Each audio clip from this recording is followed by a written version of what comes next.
When Germany occupied France during World War II, only the English Channel separated Britain from the Nazi war machine. With the enemy at the gates, Britain frantically prepared for a possible invasion, and soon the first bombs began flying across the Channel.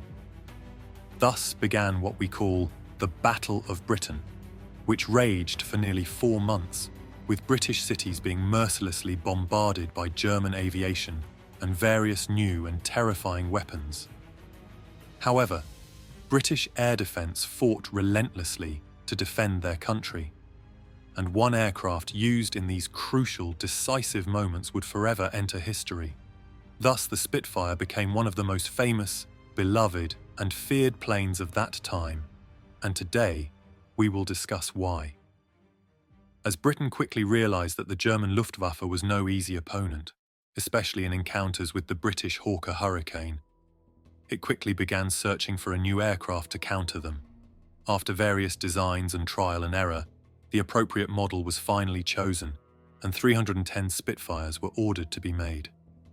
Production initially started uncertainly and slowly, but as the inevitable invasion and German attack on Britain became apparent, serious production began, focusing on every detail.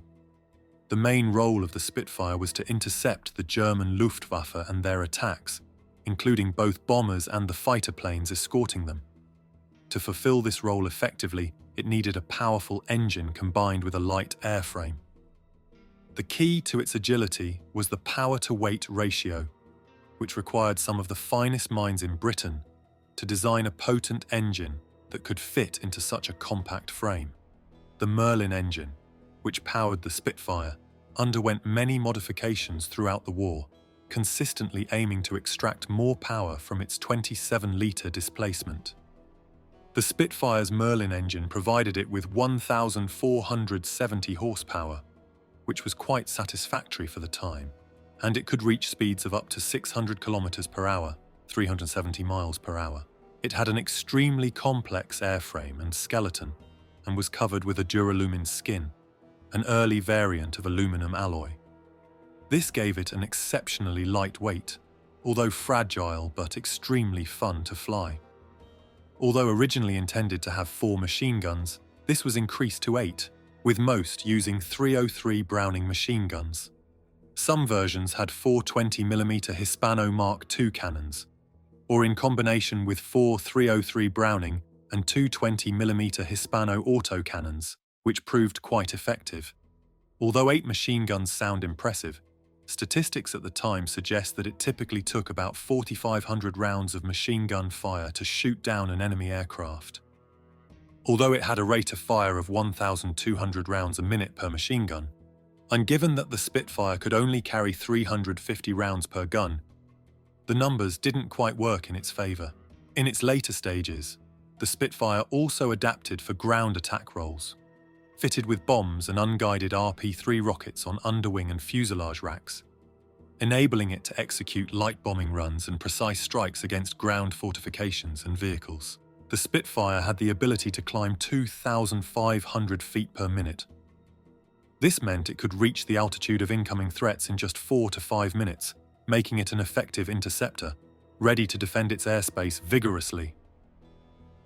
Hurricane fighters were assigned to intercept the bombers, while the Spitfires took on the formidable task of facing the fighter escorts, often the fearsome Messerschmitt Bf 109. The Spitfire and the Messerschmitt Bf 109 were formidable and close adversaries. The outcomes of their dogfights often hinged on pilot skill and the strategic advantages the British had. The Battle of Britain was decided by narrow margins, with the engineers behind the Spitfire pushing its limits to provide a competitive edge in combat. However, the Spitfire and the Hawker Hurricane would not have been nearly as effective without the sophisticated support systems on the ground. Radar technology, data processing, strategic mapping, established chains of command, rigorous pilot training, and even the octane rating of the fuel and other details played critical roles in the Battle of Britain. Everyone worked together to create a formidable and cohesive defence network. The Battle of Britain stands out in history as the first conflict to be fought entirely in the skies. Despite the early German confidence, which bordered on arrogance, believing they could quickly overcome the Royal Air Force due to their superior and more numerous planes. Britain was not so easily defeated. A key factor that played to Britain's advantage was the innovative use of radio detection finding technology, known commonly as radar. This technology, developed during the 1930s and stationed along the coast, allowed the British to almost precisely locate enemy fighters. Though the Germans possessed similar technology, their status as the aggressors meant they couldn't utilize it effectively until the Allies began their assaults on Germany. In September 1940, the Germans made a critical error, assuming that the Royal Air Force and Britain's defences were nearly defeated. They shifted their focus to civilian targets in London, initiating the Blitz. While these attacks brought devastation to London, they inadvertently allowed Britain's defences a crucial window to regroup and strengthen. This strategic miscalculation by the Luftwaffe contributed significantly to the recovery of British forces during this critical period. The early German focus was on airfields and other strategic defences, but they soon realised the battle wouldn't be as straightforward as anticipated. By the end of this 4-month-long aerial battle, Germany had lost approximately 1,700 aircraft and 2,662 men. In comparison, the Royal Air Force lost 1,250 aircraft, including 1,017 fighters, and 520 men sacrificed their lives. The Battle of Britain holds a special place in British history. Stories of young British airmen with minimal flying experience bravely soaring into the skies to defend their homeland have become legendary. Winston Churchill famously said, "Never in the field of human conflict was so much owed by so many to so few." The Spitfires, Hurricanes, and other British aircraft mounted a ferocious defence during the Battle of Britain. While they succeeded in holding off the enemy, the war was far from over. The Spitfire, in particular, became a symbol of British resilience. It was used globally, even outside the Royal Air Force. Over 1,000 Spitfires were deployed by the Soviet Air Force, and they were also operated by Americans and 30 other nations.